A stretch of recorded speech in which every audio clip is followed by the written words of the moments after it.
sound? Okay.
Jai Guru John. Jai Guru. I have a question. So very less detail is available regarding deep blue state. So I was following my Guru's instruction and concentrating on the center of my eyebrows. So earlier I was not able to concentrate for more than say a minute. But nowadays I can concentrate say around say, I don't know, but maybe 2-3 minutes. So what I heard, deep blue state is not completely deep blue state, but it is blackish. And sometimes some white cloud-like thing comes.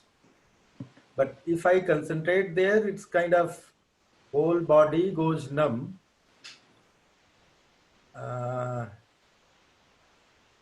And complete peace. But it is not more than say 2 to 3 minutes. It's I cannot go longer than that. So is it important to concentrate there? What is significance and what is more detail about deep blue state?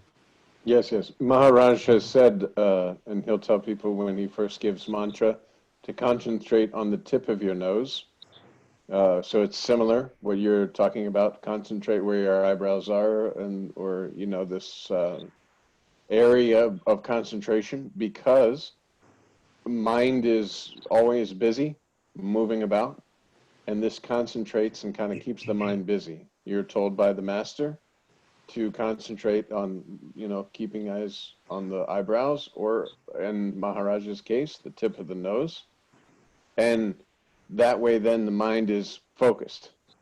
And now you, the concentrator that's behind the mind, have kind of a clear runway, because this mind is focused. So it's not, not darting this way and that way. Oh, I'm trying to meditate and this is happening and I'm following this thought. Instead, I'm focused on the tip of the nose, focused on the breathing, some people will say, whatever it is, because right now in the beginning stages of going with your selfless self, you're not yet able to concentrate on yourself, because that selfless self is formless. It's the formless invisible listener. So to give somebody, a lot of times too, they'll say, okay, look at a candle. I know a lot of different places that will say, okay, look at the candle, because basically you need to focus your attention on something because of the idea and belief that you're still a thing. And it's more difficult to try and meditate or concentrate on the formlessness that you are. This will come though. And yeah, as long as you're following your guru's instructions, that's the main thing, because the guru is your own formless presence, and much of that is complete trust and faith. And the complete trust and faith in the master. Now, you're not having a guru who talks about chakra and this and all these body-based concepts. It's a guru who says, listen, your ultimate truth, that's it. Now you have to find this for yourself. In this discovery, do this exercise of concentrate on the eyebrows, or in our case, tip of the nose, mantra, remaining with your selfless self. Because that's basically the burger. And in these satsangs and such, this is the fries. Not even really the fries. This is like the ketchup. You're doing the base of the work of remaining with your selfless self, concentration, the meditation, concentrating on the tip of the nose, concentrating on where the eyebrows, keeping the mind focused so that you can start to concentrate on the concentrator. And then as you're concentrating, because you'll start to see the focus, oh, I'm focused on these eyebrows, and I'm breathing, and I'm focused here, mantra, I'm listening to mantra rather than actually doing mantra, focused in this way. But who's this one focusing? Oh, so I'm behind this one. Okay, so I'm the power for this focusing to be arising.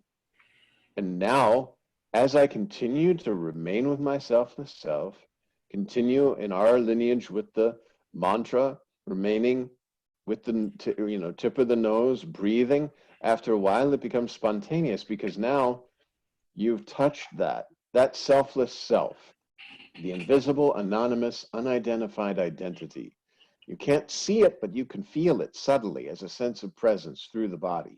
And we use the word presence so much that we don't want that to become a concept. So you can use spirit, presence, peace, serenity, whatever you want to call that very, very subtle feeling that's behind everything.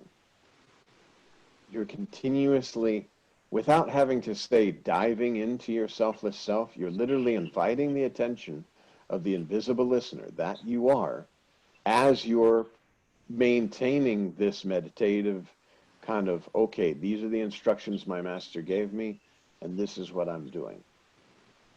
Because the master is the invisible listener. So, like Maharaj says, you take one step, he takes the next step.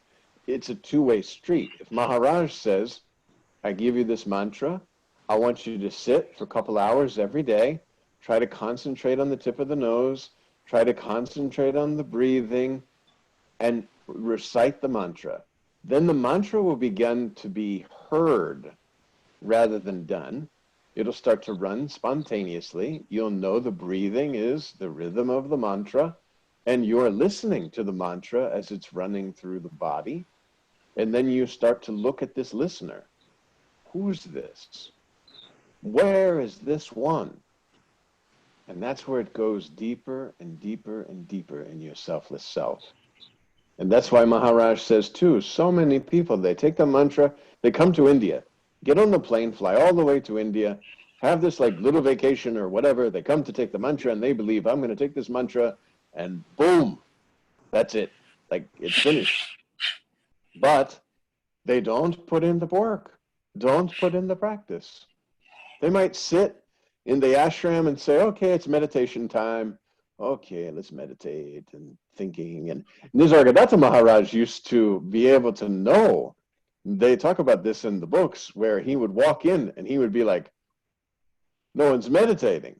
Like everyone's busy in their mind. He can feel this busyness in the room. He'd say, no, what are you doing? Meditation is not just sitting and thinking about the lunch or what we're going to do afterwards or go for a hike or something.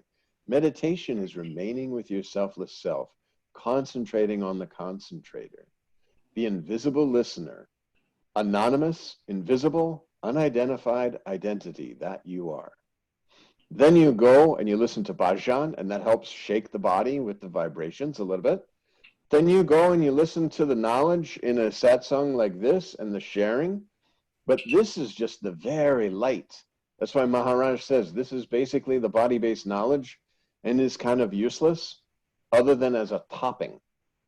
Because when you have been doing the practice, remaining with your selfless self, and seriously, earnestly desiring to know yourself, then this kind of brings that up a little bit more because you're already bubbling, and this is turning up the heat just a little bit so you can boil over and be with your selfless self. And then whether you're in satsang, whether you're in bhajan, whether you're out on the street in busy traffic, you're with your selfless self.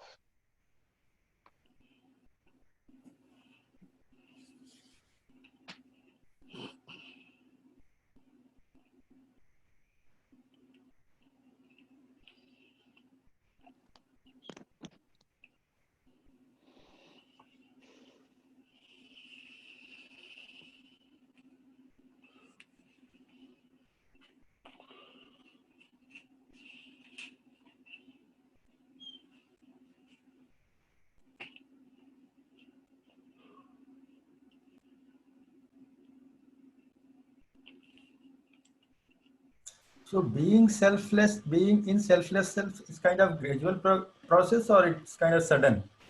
Because for me, say, I feel myself, but it lasts say around 15 minutes sometimes, sometimes 5 minutes, sometimes half an hour. Then if I am busy with some work or something, then it goes off. It's the Earlier it used to background. be very less, but now it is more. But it's not say constantly always. It's not It's continuous. the background of every experience. It is there always. It's just whether the attention is going outwards or inwards. And there is no really out and in. That's just for conversation. But like Maharaj would say, if you're going into a cave and it's dark in this cave, as soon as you light the torch, boom, there's light. That's it. So that's in the instant. There can be progressive steps coming up to that instant. But the moment you realize your selfless self, that's really it.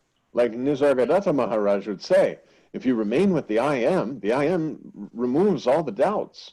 So now you can go about in your daily life. You don't have to be concentrating on yourself all the time because you are that self. You are formless. These things that are happening, when they start to pull you away and you start to believe in the mind flow, just sit and refresh your memory. Oh yeah, this I am. Not all these little things going on around this body form. I'm not body. I'm formless. I know this. If I know this even one time, how can I be formless sometimes and body sometimes other. No, I'm formless. When I know my formless self, I am that.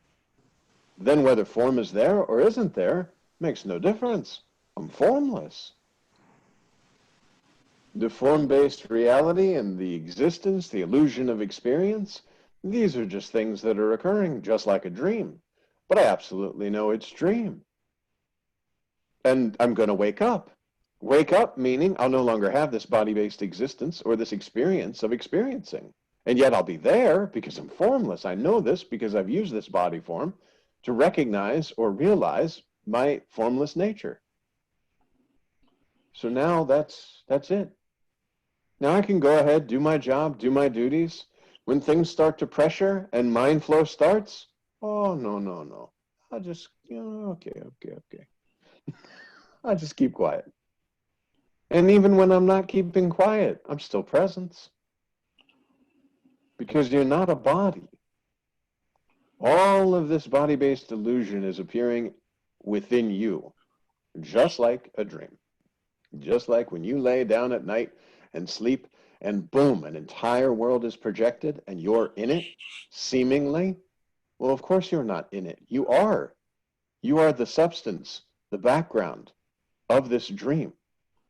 And you know this when you wake up. Oh, I had a very good dream. Well, this body-based existence is a long dream. Now go about and do. The only thing that's bothering the mind is that I'm not remaining with the presence. I desire an experience of presence, but you are that presence. And that's why Maharaj says you walk into the cave and you light a torch. It's no longer dark. You meditate, you go into meditation and you concentrate on your selfless self, and you feel this invisible, anonymous, unidentified identity, this subtle, just I, that you are. Body you are not. Mind flow you are not. Mind flow is about the illusion, the world, form. Mind can't have thoughts unless it's with name and form. No name and form, no thoughts. You're formless. So you don't have to think about anything. You just have to be. You don't have to be because being is the most natural thing. It's being this or that that's troublesome and requires a mind-created sort of effort to be something. You are. Sometimes I ask myself, like, when I find myself wanting to hold on to selfless self in a sense, who wants to hold on? Who wants, it's basically who wants this feeling all the time, every second, every moment, kind of. There's somebody there wanting something, so, and that kind of dissolves it a lot of times. Yes. You are that. And everything that's not that is just appearances on that. And so there's no holding on. And as soon as you hold on, like you said, who wants to hold on? You're holding on to yourself. Do you have to concentrate to be Andrew? Like, how would Andrew react to this situation? All right.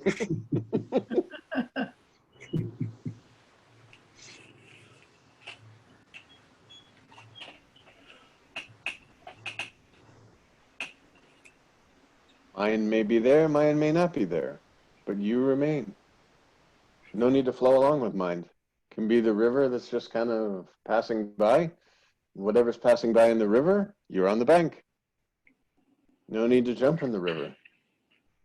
Now that you know that you can wait on the bank, see, previously, before Master, the body-based existence appeared so true, and you were in the river, and things were hitting you in the river. And if the river hit a log, you hit the log. And if trash was in the river, you complained about how much trash was in the river. But you didn't understand that you could just stand up, the river's only 2 feet deep, and go and walk on the bank. And now you're out of the river. Instead, you're splashing around and trying desperately to get out of the river. And you never were in the river. So you just get out, stand on the side of the bank, and watch. You're giving the mind power. Go ahead, I'm sorry, Keith. Oh, Rami, I'm sorry. I thought it was Keith. I saw Keith's box light up, but Rami, go ahead. I'm sorry. So basically, I the identification of I is shifting from illusionary side to truth or witness is taken as the I. Yeah, the feeling in the body, just I, just I. Maharaj says this all the time. You wake up in the morning, no world is there, nothing's happening yet. Just for a split second, it's just I, just presence in the body without any kind of interest in what's going on around it. Then you, quote, wake up and say, oh, I have to go to work and this and that, and this I starts to put on clothes. But leave the I naked and formless and everything will be okay. Yeah, so now the I is tainted with the adjuncts, body, mind, contents, thought. So when the I is identified itself as the witness, formlessness, that's where the story ends. Well, and again, remember, there's no I at all, because I is this feeling of separation. This feeling I exist created the illusion of duality, and then because of body-based duality, you believe in experiencing, but you're formless. Think about the space in the room. The space in the room may click with the body and then understand, oh, I'm alive, but it's never interacting with the space in the room, and the space in the room isn't experiencing whatever's happening when this body's moving around inside of it. You're formless. And that's why Maharaj says you cut it. Very simple. Accept your selfless self. There's no God, no Brahman, no Paramatman, no master. Nothing is there. All these things you are seeing are appearing on your spontaneous presence. And the first illusory thought is, I exist. But there is no existence. This feeling of existence created this dualistic illusion, this dualistic, you believe in experience because of believing in a body form, but you're formless. And it's not like you're formless after leaving the body. You're formless prior to clicking with the body, as Maharaj says. You're formless right now, and you will be formless after this body can no longer sustain that formless essence, that life force, whatever. You're still there. But all of this is illusion. It is the same. You fall asleep tonight, this body. Consciousness creates and projects a dream world. You see the sun, you see the rivers, you see a park, you see people in the park. If you identify with one of the dream characters, you create a story within the dream, and you believe in the story within the dream based on having this body form within your dream.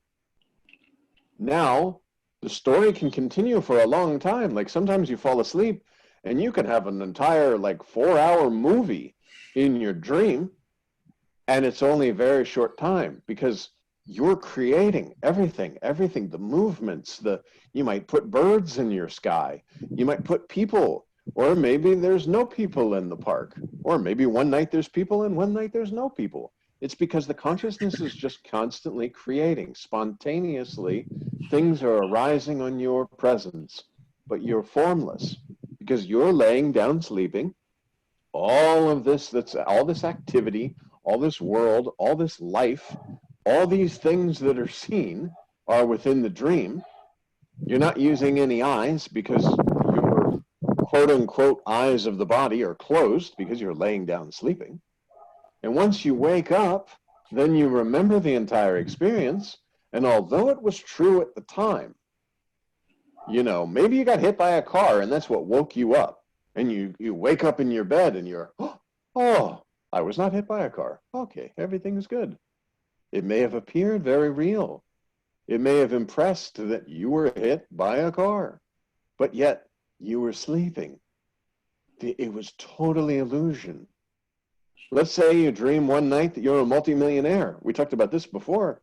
You wake up and you go outside. Oh, my Mercedes and my big mansion, it's not here. Where did it go? I was just having such a great time in the pool in my backyard. And now I'm here. And that's why the Ashtavakra Gita, when they say, no, you see, neither your dreaming being a servant, nor your reality of being a king, neither is true. Both are false. I forget who the king was who asked that question, but he says, am I dreaming that I'm a king and I'm actually a beggar? Or am I dreaming I'm a beggar and I'm a king? Which one is true? Because both seem so true. I don't like going to sleep at night and being a beggar because I'm the king. But am I actually a beggar and I'm dreaming being the king? And all the great stoics, they were like, oh, you know, this and this. And then Ashtavakra Gita, he came, or Ashtavakra, he came and he says, no, neither is true. It's the same consciousness that's creating both experiences, and you're believing in both experiences, but neither is true. You're formless. Then nothing can be said about the truth. Only all this effort, like to do the sadhana, it's just to deal with the illusionary. Yes, to start to break free of this illusory world. As Maharaj says, it's the roadmap to yourself. Once you sit, as we just talked about, in the meditation, and you sense this self, well, that's it. Okay, I throw this roadmap away. All this body-based knowledge, it's gone. And that's why so many people have such a hard time, because they're like, no, you understand? I paid $5,000 for this course and became a stage 1, philosopher or something. And I paid $2,000. And then I went to this India retreat and where I meditated and I felt, I've never had that feeling again, but I was sitting on this mountain in the clear blue air. And I've been chasing that feeling and paying tens of thousands of dollars for the last 20 years. So certainly it can't be that. Well, yes, just remaining with your selfless self, inviting the attention of the invisible listener, you're already realized, you're just having the illusion that you're not. And as long as you don't allow this illusion of not being realized to impress, then you are. You're just formless. Something happens, girlfriend breaks up with you, okay, you're going to be a little bit upset. You might have some emotions. Maybe you have to divide up furniture. But it's all illusion. So it's a spontaneous action in the moment, and you walk away. And the next thing. And if you can't, this is the perfect time for these illusory experiences that are perceived as true. Bow to the master. Master, I thought this girl was for me. I thought she and I were going to be married and all this, and it all turned out terrible, and I'm so sad, and I feel so sad. And then remain with your selfless self in mantra. Start to just bow at the master's feet. Master, you said the world was illusion, and I trust you.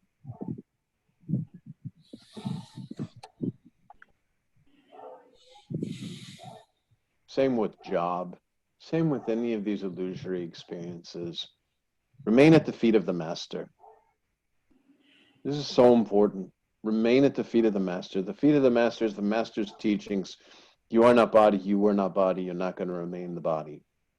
Body is not your identity. Accept your selfless self. There's no God, no Brahman, no Paramatman, no master. Nothing is there. All these things that appear to be there are appearing on your spontaneous presence. Without your presence, they would not be. Without your presence, you can't be. Maharaj uses the example. If the presence left this body right now, we would no longer be having this little chat. This is a dead body. It's going to sit in this chair and stink until somebody comes and says, oh my God, we have to get rid of this body. And as Maharaj says, it's like firewood. Then you burn or bury it. Rotten banana. Yeah, the rotten banana. Rotting on the table, throw it away. Presence is the most valuable. I think Siddharmeshwar Maharaj says this is the dirtiest body. I mean, think about this body. It's blood and urine and pus and even just the nose, nasty, nasty, nasty, yes? But the most pure presence is holding this body right now. It's just a misidentification that I am this body. No, I'm not. I'm the presence.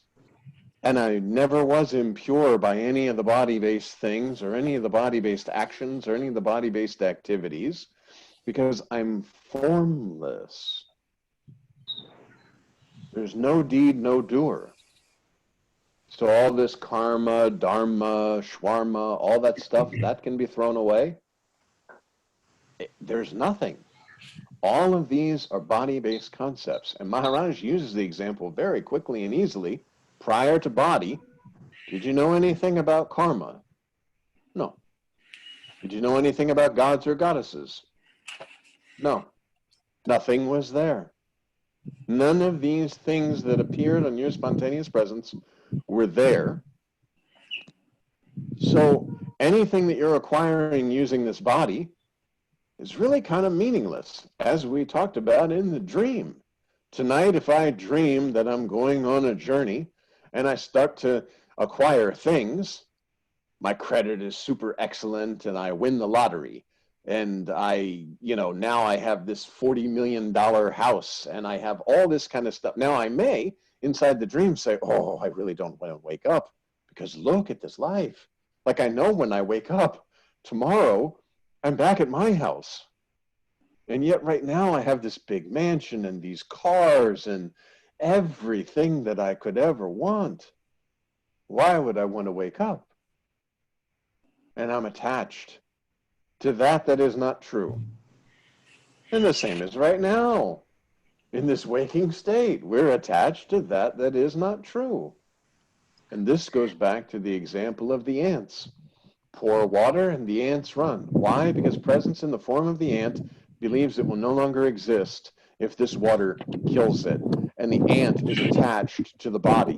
The presence in the form of the ant is attached to I exist, attached to the body form. Just as I just spoke about in the dream, am attached to having a pool inside my house and outside my house, a movie theater in my house. I want that. And I'm attached to that. And even as I'm waking up, I might wake up and have to go to the bathroom in the middle of the night and be like, oh my God, I hope I go back to that dream. That was great.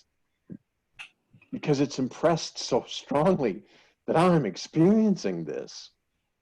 But think of how silly that is.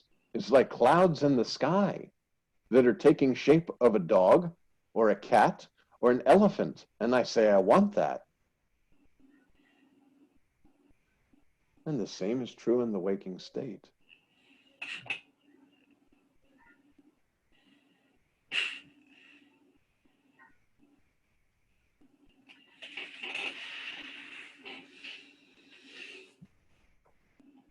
All it takes is one time. Just die. Not only the body is dirty, the mind is dirty. Well, I mean, the mind is a flow of the thoughts about the body-based experience and what this body would like to experience. And then, of course, desire is desiring to experience that experience again, or desiring that experience not happen again, and creating this concept of duality, good and bad, and this and that. Oh, just remain with yourself, the self.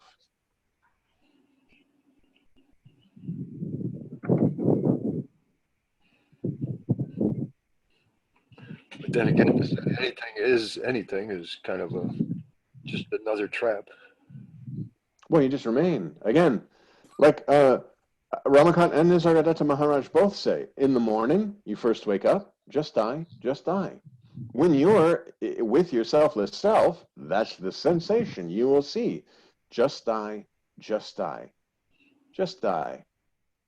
No I am something, just die. I without anything, a naked, formless I. That you are. Okay, now, do your job, do your duties, go, wait in the lines, be nice and pleasant to neighbors, go and be in traffic, just die, just die. When you start to feel yourself impressing with the illusion, oh, no, I refresh my memory. Just die, just die. I do that with mantra, remaining with my selfless self, in any time. And I don't have to know, I'm not losing myself.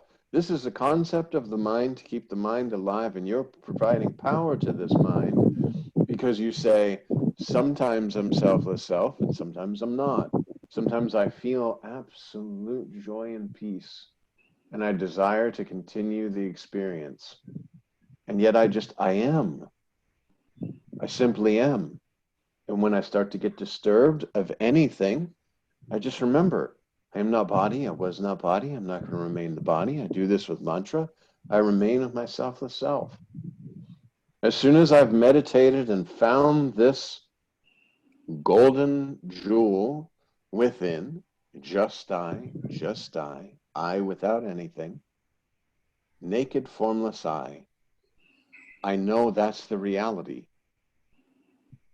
That's the background of every experience. I'm sorry, go ahead, Andrew. No, I was just going to say that that sounds, that's what I read this week in Das Boj, for instance, and it really helped.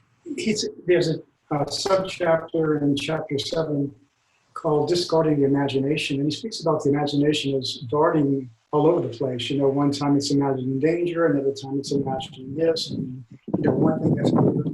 And he said there is a correct use of the imagination, and that's simply to imagine one's true form, which is attributeless and formless, one's swarupa.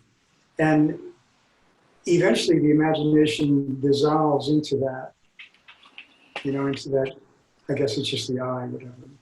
It go, you know, and it kind of like brings it right. It discards the imagination, it just dissolves it. Yeah, the more you remain with yourself as self, you're unwinding the world. That's as Maharaj says, you're clearing the concepts slowly, silently, and permanently. Underneath, the fire is bright. All the ash is removed, fire is bright. But fire is bright underneath the ash. Just can't see or perceive this fire because of all the ash. We remove the illusory ash, the thoughts, the concepts, and even the first concept of I exist. No. Actually, existence is a concept that came along with the body, and I am not body. Primordial illusion.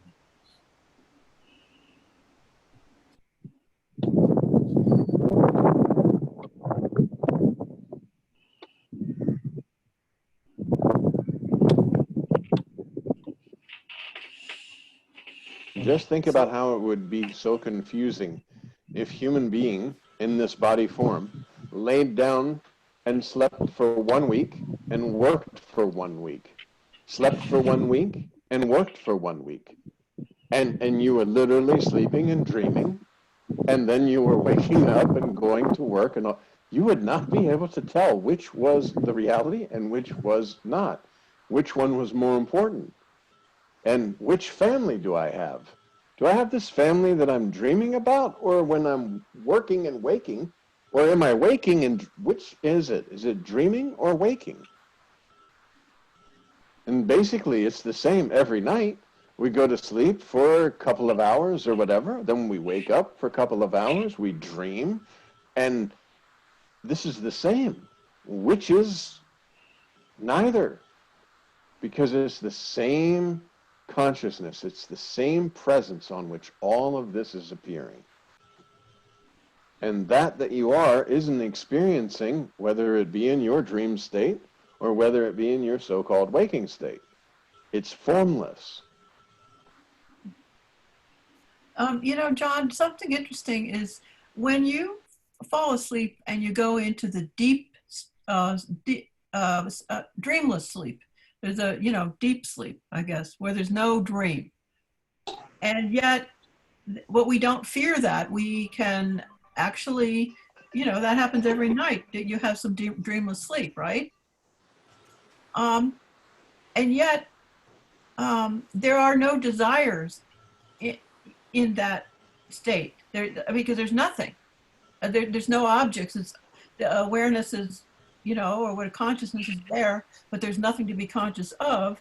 So there's no experience, no, fear and no desire, right? So why is it that it's so hard to give up the desires in this dream? Because you already know that there's the bliss of dreamless sleep. So then why do you reconstruct these desires when your true state is desireless? That doesn't make any sense, that you would be rekindling these desires for, let's say, the Mercedes and the pool and all that stuff, when in dreamless sleep there's none of that and there's no problem. Because you know yourself. In deep sleep, you don't know yourself. There's no awareness of yourself. But you know you are, because all these states, dream, deep sleep, waking, are appearing on the background of your presence is the background of each of these different states. Right. As soon as you know yourself, whether it be in dream, and consciousness mixes with existence, and consciousness does what it does, it projects and it creates. And in the knowing yourself in the waking state, consciousness does what it does, it projects and it creates.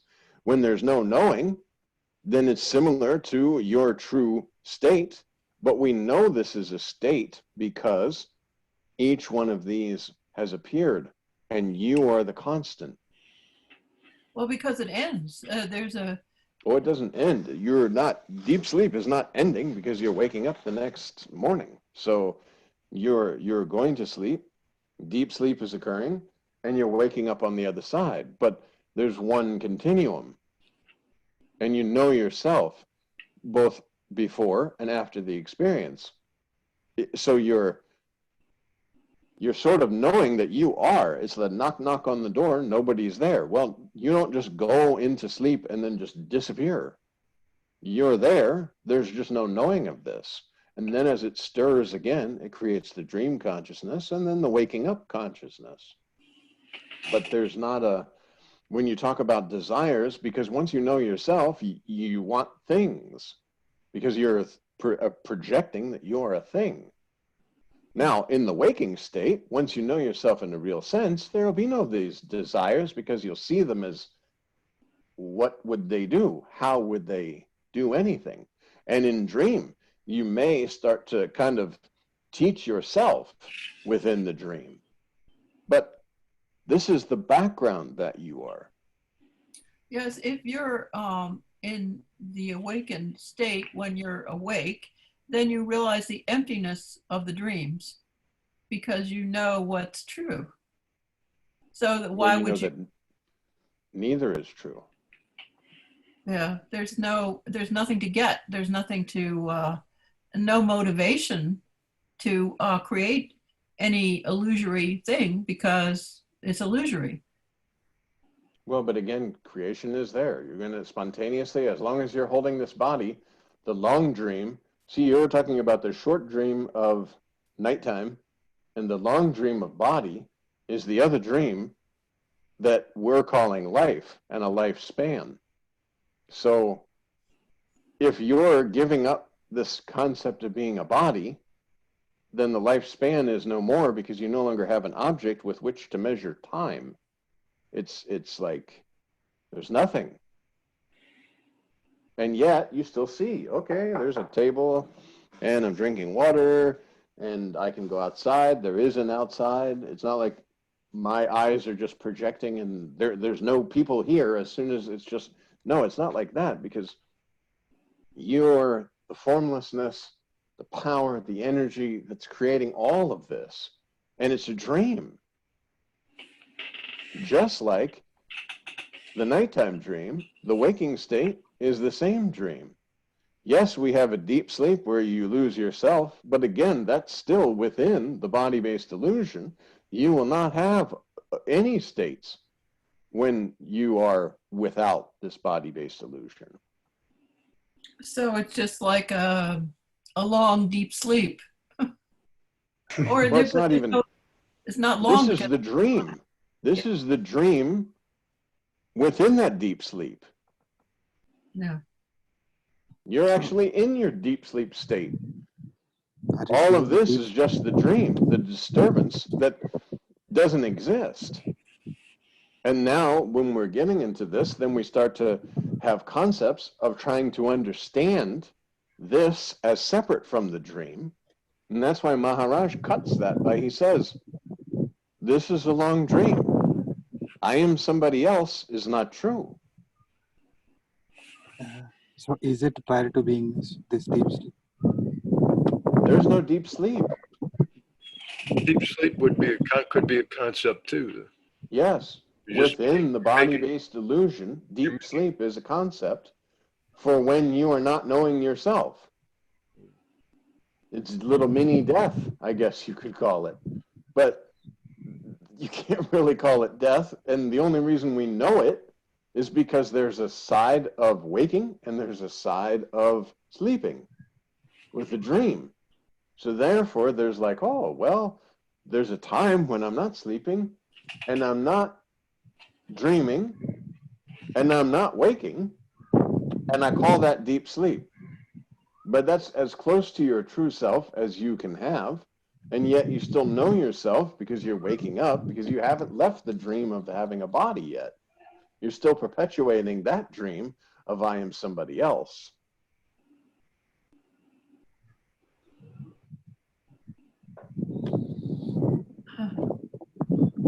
Yeah, but you know, the experience of a no self in deep sleep doesn't give you the lesson.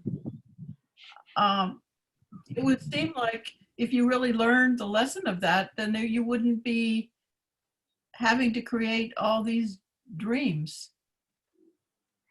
I mean, Well, whether it's deep, whether it's a long dream or a short dream, what's the purpose if you actually know there's nothing? because you still know yourself, and you still have this illusion of existence, that I exist. In deep Yeah, sleep, you don't have this illusion of I exist. You just are with yeah. nothing to know. It's formless nothing. So But this aren't there same, people that go around actually in that state in the body? I mean, that's what a sage is, right? Somebody who already knows that there's nothing here, but they're just serving their time until the body expires. serving your time, yes. I mean, again, you're doing your job, you're doing your duties, you react spontaneously in the moment.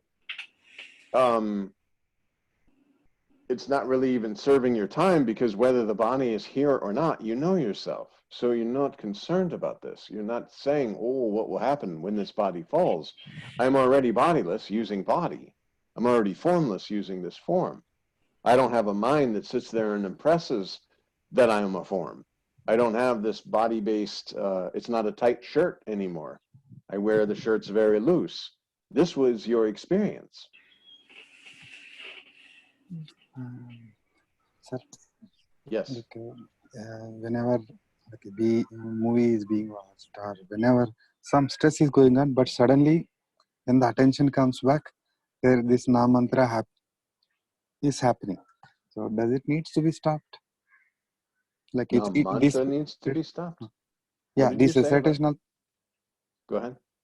this recitation also started after body came into the existence. Mm-hmm.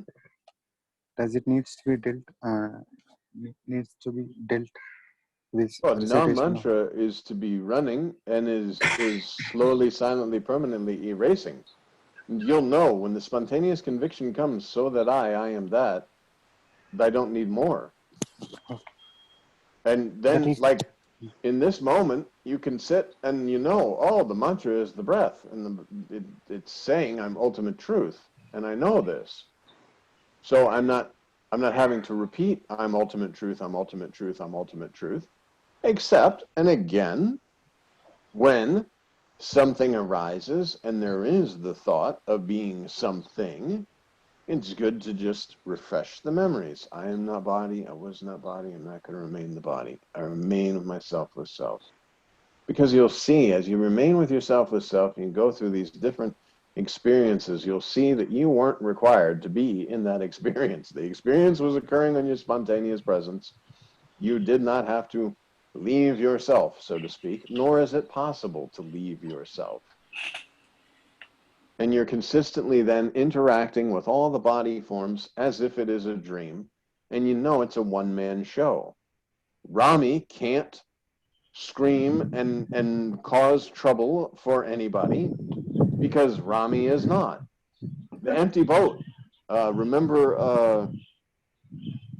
Osho, he talked about, very beautiful example. You're sitting in a boat and a boat bangs into you. You're laying down sunning, you get up and you want to really give this guy a piece of your mind for hitting your boat, but it's empty.